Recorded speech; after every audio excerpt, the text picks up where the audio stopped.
छोटा बॉम्ब बड़ा धमाका।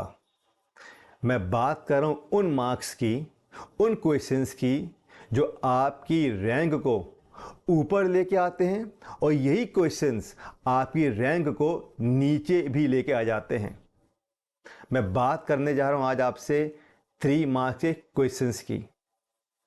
लास्ट टाइम जो PYQ था एग्ज़ाम 2025 का, अगर उस क्वेश्चन पेपर को आप देखोगे जो मैं आपसे डिस्कस करने जा रहा हूँ आगे, इतने इजी क्वेश्चन थे, बेहद आसान क्वेश्चंस थे, उसके बाद भी बच्चों ने अटेम्प्ट नहीं किया, बच्चे ने उनको ठीक से सॉल्व नहीं किया और इसका नतीजा इतना भयानक रहा कि मैं आपको बता नहीं सकता। जब आप क्वेश्चंस देखोगे ना, खुद देखना, रीड करना, आपको खुद एहसास होगा, महसूस होगा और इस चीज़ को आप समझोगे भी। इतने क्वेश्चन, इतने इजी क्वेश्चन CBSE ने दिए, उसके बाद भी हम नहीं कर पा रहे हैं, तो बेटा अगर ऐसा है तो आपको अकाउंटेंसी छोड़ देनी चाहिए। तो बात करेंगे हम जल्दी से अपने क्वेश्चंस को, बट उसके पहले मैं आपको कुछ बातें बता दूं PYQ क्यों इम्पोर्टेंट है। देखो, ये सारी बातें आपके लिए बहुत ही इम्पोर्टेंट हैं, बहुत ही मायने रखती हैं, तो इसे बिल्कुल भी इग्नोर नहीं करना। देखो, यहाँ पर PYQ गेम चेंजर है। यस, ये टर्निंग पॉइंट है आपके एग्ज़ाम के लिए और ये आपके लिए की पॉइंट्स भी हैं। अब पॉइंट देखो, नंबर 1, PYQ क्या बताते हैं? PYQ बताते हैं क्या पढ़ना है, क्या छोड़ना है। यस, एक्स्ट्रा पढ़ने की टेंशन ख़त्म, बिल्कुल ठीक बात है। अब उतना टाइम नहीं है कि आप एक्स्ट्रा पढ़ पाओ। आपको क्या करना है? आपको एग्ज़ाम ओरिएंटेड स्टडी करनी है, वहाँ से आपको स्टार्ट करनी है। सेकंड, PYQ स्मार्ट स्टडी का शॉर्टकट। हार्ड वर्क नहीं चलेगा, अब आपको राइट डायरेक्शन को पकड़ना है, उस तरफ आपको मेहनत करनी है, तो ये हार्ड वर्क आपका ले जाएगा कहाँ पर? राइट डायरेक्शन में। थर्ड, PYQ से आंसर राइटिंग ऑटोमेटिक हो जाती है। यस, क्या लिखना है, कैसे लिखना है, एग्जाम का फ्लो ऐसे ही बनता है जब आप PYQ से प्रैक्टिस करते हैं। फोर्थ, PYQ कन्फ्यूजन को कॉन्फिडेंस में बदल देता है। यस, अगर आप क्वेश्चंस को बार बार देखोगे, बार बार उसी टाइप के क्वेश्चन को सॉल्व करते रहोगे, तो क्या होगा? नेचुरली ये आपका कन्फ्यूजन खत्म होगा और आप कॉन्फिडेंस हो जाओगे। तो क्वेश्चंस देख कर डाउट नहीं, हाँ ये आता है वाली फीलिंग आपके मन में आती है और आप पॉजिटिव हो जाते हो। नंबर 5, PYQ से रिवीजन पावरफुल हो जाता है। सेम कॉन्सेप्ट बार बार रिवाइज होते रहेंगे, भूलने के चांसेस बहुत ही कम हो जाते हैं। 6, PYQ एग्जाम का रियलिटी चेक। यस, ये आपका जो है ना प्रैक्टिस, PYQ ये आपका रिहर्सल है फाइनल एग्जाम के लिए। 7, PYQ एवरी स्टूडेंट को स्मार्ट परफॉर्मर बना देता है। मैं बार बार बोल रहा हूँ, किसी भी रीज़न से अगर आपने साल भर पढ़ाई नहीं की है तो बेटा PYQ से आप इस चीज़ को दूर कर सकते हो और एक अच्छा परफॉर्म करके आप एग्ज़ाम को निकाल सकते हो। 8, PYQ का सिंपल रूल, जो बार बार आया है वही फिर आएगा। यस, हमें क्वेश्चंस का पैटर्न, एग्जामिनर का माइंडसेट समझ में आता है। लास्ट जो पंच लाइन आपकी, 1 स्ट्रैटेजी 1 प्रैक्टिस 1 रिजल्ट, क्या जीत जाएंगे हम? तो बेटा अब नहीं तो कब, अब नहीं तो कब जीत जाएंगे हम। मैं स्वागत है आप सभी बच्चों का।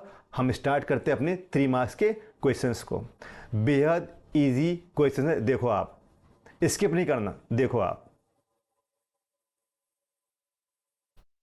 क्वेश्चन नंबर 17, ये 3 मार्क्स का क्वेश्चन है। देखो कितना इजी क्वेश्चन है।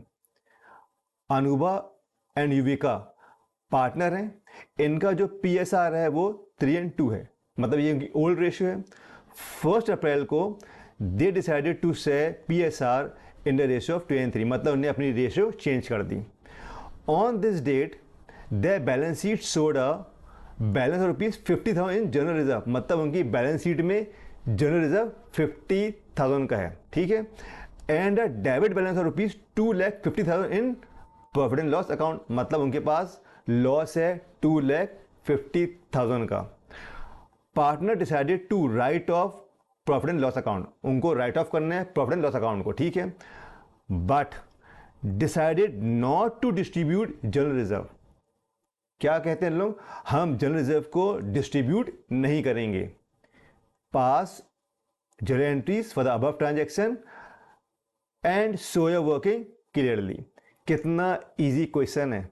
अब आप इसे कैसे सॉल्व करोगे एग्जाम सीट पे, देखो स्किप नहीं करना, कैसे आपको अटेम्प्ट करना हैगा, टाइम कैसे बचाना, ये सारी बातें हम यहाँ पर सीख रहे हैं।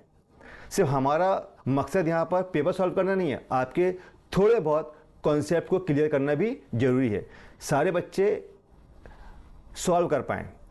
अब अगर मैं इसकी वर्क नोट बनाता हूँ, वर्किंग नोट, ठीक है, तो यहाँ पर आप देखोगे जो अनुभा है और जो युविका है उनकी जो रेशो है वो कितनी है, 3:2, ये उनकी ओल्ड रेशो है। टोटल कितना हो गया, 5। न्यू रेशो क्या है, ये है आपकी 2:3, ये भी कितना है, 5। अब आप समझ गए होंगे ट्रिक, इसे हम करेंगे माइनस, ये हो जाएगा माइनस, ये हो जाएगा माइनस, ये हो जाएगा +1 और ये होगा आपका -1। इसमें कुछ नहीं करना, ये 5 का 5 रहेगा। अब ए जो आपकी अनुभव है वो है आपकी 1/3 प्लस में, तो ये बेटा आपकी सेक्रीफाइसिंग पार्टनर हो गई। और जो युविका है वाई, वो है ये 5 है, -1/5, ये माइनस में है, मतलब ये आपकी गेनिंग पार्टनर है, ठीक है। अब चलते हैं, हम बात करते हैं जनरल रिजर्व जिसे हमें डिस्ट्रीब्यूट नहीं करना है। देखो number 1, treatment of general reserve, इसे हमें डिस्ट्रीब्यूट नहीं करना है, इसे हमें डिस्ट्रीब्यूट नहीं करना है। जब जनरल रिजर्व को डिस्ट्रीब्यूट नहीं करते हैं पार्टनर के बीच में, तो उसे हम एडजस्ट करते हैं सैक्रिफाइसिंग और गेनिंग रेशियो में। ये बात ध्यान रखना, ठीक है। रिपीट कर रहा हूँ, जब हम जनरल रिजर्व को डिस्ट्रीब्यूट नहीं करते हैं तो हमें सैक्रिफाइसिंग और गेनिंग रेशियो में बांटना पड़ता है। अब इसकी एंट्री क्या होगी, देखो आप जानते हैंगे गेनिंग पार्टनर को हम करते हैंगे डेबिट, तो यहाँ पर जो आपकी गेनिंग पार्टनर है वो है आपकी वाई युविका, तो यहाँ लिखेंगे युविका कैपिटल अकाउंट का हम डेबिट करेंगे, और जो सैक्रिफाइसिंग पार्टनर उसको हम करेंगे credit to Anubha capital account. मेरी राइटिंग पे मत जाना, मेरी आपसे रिक्वेस्ट है। अब आपका जो जनरल रिजर्व कितना है वो है आपका 50,000, उसको डिवाइड करना 5 से, क्यों, ओल्ड रेशियो कितनी है, सॉरी नॉट 5, डिवाइड करेंगे 5 से, तो ये हो जाएगा आपका कितना, ये हो जाएगा आपका 10,000। या ऐसे नहीं करना है तो एक काम करो, आप डायरेक्टली करो, या 50,000 लेना और इसको इंटू करना गेनिंग या सैक्रिफाइसिंग रेशियो से, कितनी है ये 1/, ये है आपका 1/5, तो ये हो जाएगा आपका 10,000। तो यहाँ पर आएगा 10,000 और ये हो जाएगा आपका 10,000। यहाँ पर आप नरेशन लिखना, being general reserve adjusted in gaining and sacrificing ratio, ठीक है। ये सिंपल ट्रीटमेंट है आपका किसका, जनरल रिजर्व का। हम बात करते हैं प्रॉफिट एंड लॉस अकाउंट की, तो सेकंड ट्रीटमेंट हम करेंगे यहाँ पर बेटा, ये आपका सेकंड ट्रीटमेंट है। देखो ये प्रॉफिट एंड लॉस कितना है, 2,50,000 और डेबिट बैलेंस है, मतलब ये लॉस है, ये लॉस है। अब क्या करेंगे, देखो इससे हम करेंगे क्रेडिट, तो यहाँ हो जाएगा ये 2 प्रॉफिट एंड लॉस अकाउंट का हम करेंगे क्रेडिट, कितने से, 250 से। इस लॉस को हम बांट देंगे, डिवाइड कर देंगे, डिस्ट्रीब्यूट कर देंगे पार्टनर के बीच में उनकी ओल्ड रेशियो में। तो ये आपका अनुभा लिखना है, यहाँ पर अनुभा कैपिटल अकाउंट, और यहाँ लिखना आप युविका कैपिटल अकाउंट। आप ए नहीं लिखना, आप पूरा लिखोगे अनुभा एंड युविका। और क्या करेंगे, जो आपका 2,50,000 है उसको डिवाइड करना ओल्ड रेशियो से, कितनी है, 3 मतलब 5, डिवाइड करना 5 से, ये हो जाएगा आपका 50,000। 50 को मल्टीप्लाई करना, सॉरी 50,000 को मल्टीप्लाई करना 3 से, कितना आएगा, 1,50,000, और 50,000 को मल्टीप्लाई करना 2 से, ये आएगा 10,000। हमने क्या किया, हमने लॉस को डिस्ट्रीब्यूट कर दिया ओल्ड पार्टनर के बीच में उनकी ओल्ड रेशियो में, तो यहाँ क्या लिखेंगे, being loss return of in old ratio that is 3:2। बस ये ट्रीटमेंट है। इतना सा छोटा सा आसान सा प्रॉब्लम है, बच्चे पता नहीं क्यों नहीं करते हैं। तो मेरे प्यारे बच्चों, प्लीज़ आपसे रिक्वेस्ट है, प्रैक्टिस करो, पढ़ाई करो, अब नहीं तो कब जीत जाएंगे हम। तो बेटा ये है इतना इजी सा क्वेश्चन जो बच्चे, अफसोस है, बड़ा डिसअपॉइंटिंग है, नहीं करके आते हैं। तो आई होप आप बातों को समझोगे और एग्ज़ाम में अच्छा करके आओगे। अब चलते अपने नेक्स्ट क्वेश्चन में। देखो ये भी कितना इजी क्वेश्चन है। यहाँ पर दिया है, देखो सनी उज्जवल पार्टनर्स हैं, उनकी रेशियो कितनी है, 3:2। On 1 April 2024 Timmy was admitted as a new partner for 1/5 share, ठीक है, which acquired equally from Sunny and Ujjwal, ठीक है। On the date of admission balance sheet of Sunny and Ujjwal showed investment ₹5 lakh, मतलब उनके पास इन्वेस्टमेंट है 5 लाख रुपीज़ का, and a balance of 2 lakh in IFR, मतलब उनके पास IFR भी रखा हुआ है कितने का, 2 लाख का, ठीक है। अब हमें एंट्रीज बनानी हैंगी, किसको लेके, IFR को लेके। इसका हमें ट्रीटमेंट बताना है, केस 1, केस 2, केस 3 को लेके, ठीक है। थोड़ा सा मैं आपको बेसिक समझा दूं, जो बच्चे नए हैं जिन्हें किसी भी रीज़न से सारा पढ़ाई मिस कर दिए, वो थोड़ा सा इस चीज़ को समझ लें, और बाकी जो बच्चे हैं वो इग्नोर नहीं करना। ये सारी बातें आपकी बहुत काम की होने वाली हैं। चलो यहाँ कर लेते हैं। देखो यहाँ पर देखो, एग्जाम्पल के लिए बता रहा हूँ आपको। आपने मान लो 5 लाख रुपीज़ आपने कहीं पर इन्वेस्ट किया। अब ये जो इन्वेस्टमेंट है बेटा, ये इन्वेस्टमेंट बढ़ भी सकता है और ये इन्वेस्टमेंट कम भी हो सकता है। मतलब इस इन्वेस्टमेंट में क्या हो सकता है, लॉस हो सकता है, इसमें आपको घाटा हो सकता है, नुकसान हो सकता है। तो बेटा अगर मान लो इस इन्वेस्टमेंट में आपको किसी प्रकार का लॉस हो गया, नुकसान हो गया, तो उस नुकसान को कहाँ से पूरा करोगे। तो भाई उस नुकसान को पूरा करने के लिए क्या करते हैं, हम बनाते हैं IFR, इन्वेस्टमेंट फ्लक्चुएशन रिजर्व। कितना बनाया है क्वेश्चन वालों ने, 2 लाख रुपीज़। मतलब अगर किसी प्रकार का इस वाले इन्वेस्टमेंट में नुकसान होगा, घाटा होगा, तो क्या करेंगे, उस नुकसान को हम इस रिजर्व से, जिसका नाम है IFR, वहाँ से पूरा करेंगे, ठीक है। एग्जाम्पल के तौर पे मान लो आपका जो IFR है, सॉरी आपका जो इन्वेस्टमेंट है, वो हो गया आपका कितना, वो हो गया 4 लाख। मतलब 1 लाख रुपए से इसकी वैल्यू कम हो गई, लॉस हो गया। अब ये जो 1 लाख रुपए कम हुआ है, इसका नुकसान कहाँ से पूरा करोगे। तो उसके लिए हम यहाँ से 1 लाख रुपए निकाल लेंगे और उस 1 लाख को हम क्या कर देंगे, यहाँ लाके रख देंगे। तो ये वापस कितना हो जाएगा, ये वापस हो जाएगा आपका 5 लाख रुपीज़।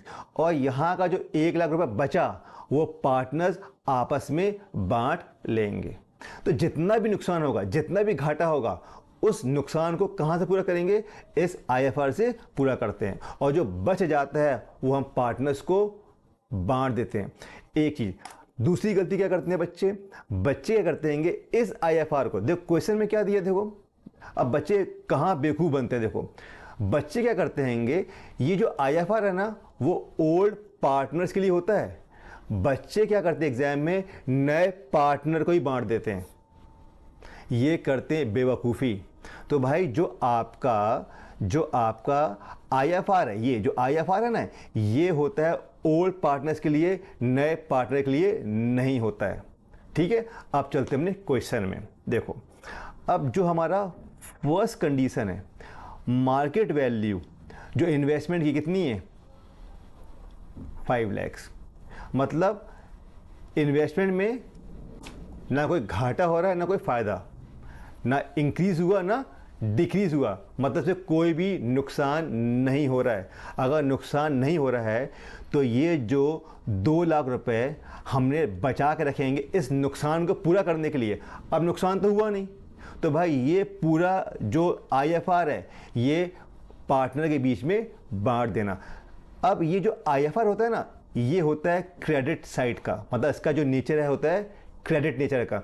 अब जब तुम इसको बांटोगे तो इसको जर्नल एंट्री में करना डेबिट, तो एंट्री क्या बनेगी आपकी, ये बनेगी आपकी IFR, डेबिट होगा कितने से, 2 लाख से, और इसको डिवाइड करना, बांटना ओल्ड पार्टनर के बीच में। आपके जो ओल्ड पार्टनर है वो कौन है, 2 सनी कैपिटल अकाउंट और 2 उज्ज्वल कैपिटल अकाउंट। ठीक है, थोड़ा सा मैं आपके लिए राइटिंग ठीक कर दे रहा हूँ, यहाँ पर मैं कर दे रहा हूँ आपके लिए। ये हो जाएगा आपका 2S कैपिटल अकाउंट और 2 उज्ज्वल कैपिटल अकाउंट, और ये 2 लाख बांट दो ओल्ड रेशो में। तो भैया 2 लाख डिवाइड कर दो ओल्ड रेशो में, तो ओल्ड रेशो क्या है इसकी, देखो 3:2, ये लिखा ना पर, ओल्ड रेशो क्या है, ये है आपकी 3:2, तो 3 और 2 मतलब 5, इसको पहले डिवाइड करना 5 से, तो 5 से अगर मैं डिवाइड करता हूँ कितना आएगा, ये आ जाएगा आपका 40,000। अब इसको इंटू कर देना एक बार 3 से, ये हो जाएगा आपका 12,000, 1,20,000, और एक बार कर देना इंटू 2 से, तो ये जाएगा आपका 80,000। तो ये 2 लाख बांट दिया गया किसके बीच में, एस और यू के बीच में। इतना सा आपको काम करना है। ठीक है, अब चलते हैं अपने केस 2 में। केस 2 में क्या दिया है, केस 2 में दिया है आपका इन्वेस्टमेंट की जो वैल्यू है कितनी हो गई, वो हो गई आपकी 3 लाख रुपीज़। अब क्या ट्रीटमेंट है इसका, देखो केस 2, केस 2 जो मार्केट वैल्यू है इन्वेस्टमेंट की वो कितनी है आपकी, ₹3 लाख। अब समझना, हमारा जो इन्वेस्टमेंट था वो है कितने का, 5 लाख रुपीज़ का। अब उसकी वैल्यू कितनी हो गई है, उसकी वैल्यू हो गई है 3 लाख रुपीज़, मतलब 2 लाख रुपीज़ का नुकसान हो गया, घाटा हो गया, लॉस हो गया। अब उस 2 लाख रुपीज़ को आप कहाँ से पूरा करोगे, तो उसके लिए हमारे पास क्या है, हमारे पास है IFR कितने का, 2 लाख। मतलब उस नुकसान को पूरा करने के लिए मैं इस IFR को यूज़ करूँगा, और यहाँ का जो 2 लाख रुपीज़ है किसे दे दूँगा, मैं दे दूँगा इन्वेस्टमेंट को। क्या बोला है मैंने, मैं इसे दे दूंगा इन्वेस्टमेंट को। जैसे ही मैं इसको यहाँ पर दूंगा 2 लाख रुपीज़, इन्वेस्टमेंट वापस कहाँ पहुँच जाएगा आपका, 5 लाख रुपीज़ में। अब यहाँ पर क्या हुआ, यहाँ पर तो IFR बचा नहीं, नील हो गया, जीरो हो गया, मतलब अब पार्टनर को हम कुछ भी नहीं दे पाएंगे। क्यों, क्योंकि पूरा IFR मैंने कहाँ यूज़ कर लिया, इस नुकसान को पूरा करने के लिए यूज़ कर लिया। अब एंट्री क्या बनेगी, देखो अब जो आपका IFR होता है बेटा, जो आपका IFR होता हैगा, ये होता है क्रेडिट नेचर का। जर्नल एंट्री में से करेंगे डेबिट, तो यहाँ लिखेंगे आप IFR अकाउंट, डेबिट होगा कितने से, 2 लाख रुपीज़ से, और ये 2 लाख रुपीज़ कैसे दिया, इन्वेस्टमेंट को दिया, तो आप इन्वेस्टमेंट को कर देना क्रेडिट। तो हम क्रेडिट किसे करते हैं, जिससे हम ये IFR दे रहे हैं। तो यहाँ पर IFR किसे दे रहे हैं, इन्वेस्टमेंट को। अगर मैं पार्टनर को देता तो क्या करता, मैं यहाँ पर पार्टनर का नाम भी लिखता और कितना अमाउंट दे रहे हैं मैं वो भी लिखता, मगर यहाँ पर मैं कुछ नहीं दे रहा हूँ, तो यहाँ पर मैं कुछ भी नहीं लिखने वाला। अब बात करेंगे अपने केस 3। अब देखो केस 3 क्या है, केस 3 में इन्वेस्टमेंट कितने का हो गया, इन्वेस्टमेंट आपका हो गया 2 लाख रुपीज़ का। चलो अब केस 3 करते हैं। थोड़ा सा ध्यान रखना बच्चे, केस 3 में गलतियां करते हैं। केस 3 मार्केट वैल्यू जो इन्वेस्टमेंट की कितनी है, वो है आपकी 2 लाख रुपीज़। ठीक है, हमारा इन्वेस्टमेंट था 5 लाख रुपीज़ का, नुकसान कितना हो गया 3 लाख का। तो यहाँ पर जो नुकसान है वो कितना है 3 लाख का। उस 3 लाख के नुकसान को हम कहाँ से पूरा करेंगे, हमारे पास है IFR कितने का, 2 लाख का। तो ये 2 लाख रुपीज़ मैं यूज़ करूँगा इस लॉस को, नुकसान को पूरा करने के लिए। अब ये 2 लाख रुपीज़ मैं अगर यहाँ देता हूँ तो ये कितना हो जाएगा, ये हो जाएगा आपका 4 लाख। मैंने कितना 2 लाख, यहाँ का 2 लाख दे दिए ना, तो अभी कितना हो गया, अभी भी 1 लाख रुपए का नुकसान है, लॉस है। अब उस 1 लाख रुपीज़ को मैं कहाँ से पूरा करूँगा? जो 1 लाख रुपीज़ का नुकसान है वो मैं पूरा करूँगा रीवैल्यूएशन अकाउंट से। ठीक है, अब बनाएंगे जर्नल एंट्री। तो भाई इसका जो नेचर होता है वो क्या होता है आपका? क्रेडिट कर देंगे डेबिट, तो IFR ये हो जाएगा आपका डेबिट।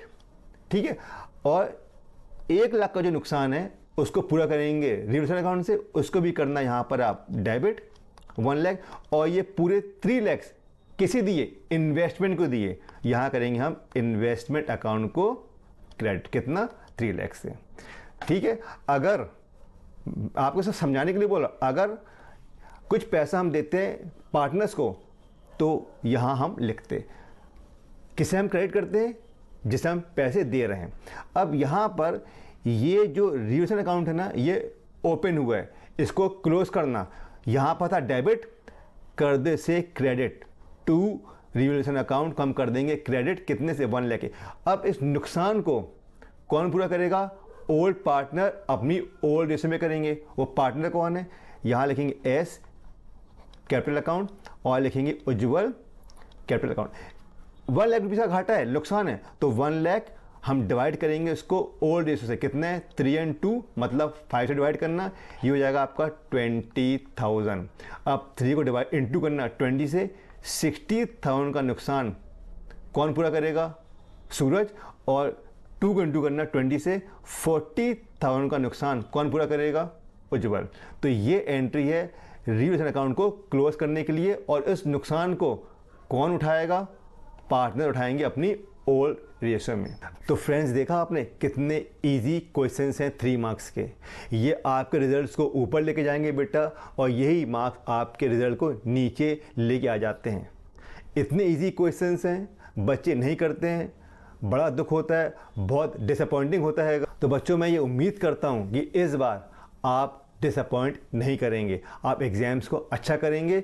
और एक बात रखना, एक ही मिशन है हमारा, अब नहीं तो कब जीत जाएंगे हम। मैं फिर मिलूँगा अपने नेक्स्ट वीडियो में, तब तक के लिए जय हिंद, जय Bharat, thank you very much.